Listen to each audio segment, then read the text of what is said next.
तो नमस्कार फ्रेंड्स देखंतु आज आम आलोचना करबा पीएम किसान रो 19तम इंस्टॉलमेंट आपनको केमिति मिलिबो किंबा केबे मिलिबो।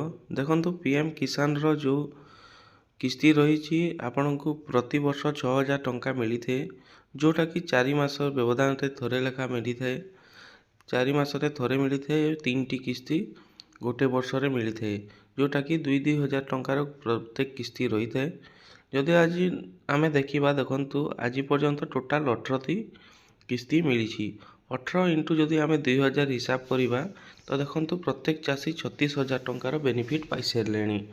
तो देखंतु आपनकु जदि 19तम किस्ती पाइबार अछि तो सेठारे सरकार किछि नुआ नियम बाध्यतामूलक करछंती, जोटा कि कोन बाध्यतामूलक करछंती। देखंतु आपनकर फार्मर आईडी जोटा कि रही कृषक परिचय पत्र, जोटा कि चाषी मानकर गोटे डिजिटल परिचय पत्र, जहाद्वारा कि आपणकर फसलर सेठारे डिटेल्स रहिबो, चाषीर डिटेल्स रहिबो, आपणकर इंश्योरेंस डिटेल्स रहिबो, आपणकर सब किछि सेठी डिटेल्स रहिबो, जोटा कि फार्मर आईडी रे आपणकर सब डिटेल्स रहिबो।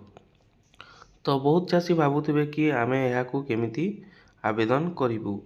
तो देखंतु यह आवेदन करिवार दुईटी उपाय रही, जोटा कि आपणकर फास्ट रे रही आपण ऑनलाइन द्वारा आवेदन करि परिबे, सेकेंड रे रही आपण ऑफलाइन द्वारा आवेदन करि परिबे।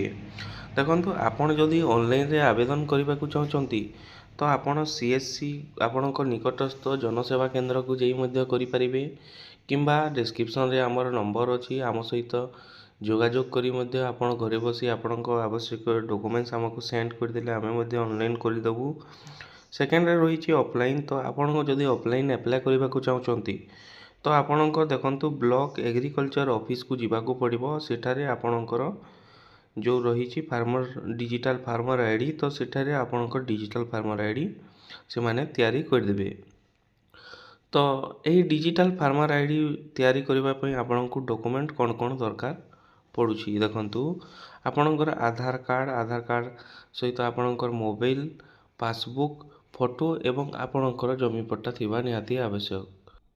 फार्मर आईडी रो देखंतु आपणकर बेनिफिट कोन देखंतु, जदि आपण फार्मर आईडी अप्लाई करछंती तो आपण 19तम इंस्टॉलमेंट टी पाई परिबे। ता सहित आपणकर फसल इंश्योरेंस मध्य पाई परिबे, किंबा कम दर रे आपण लोन मध्य पाई परिबे।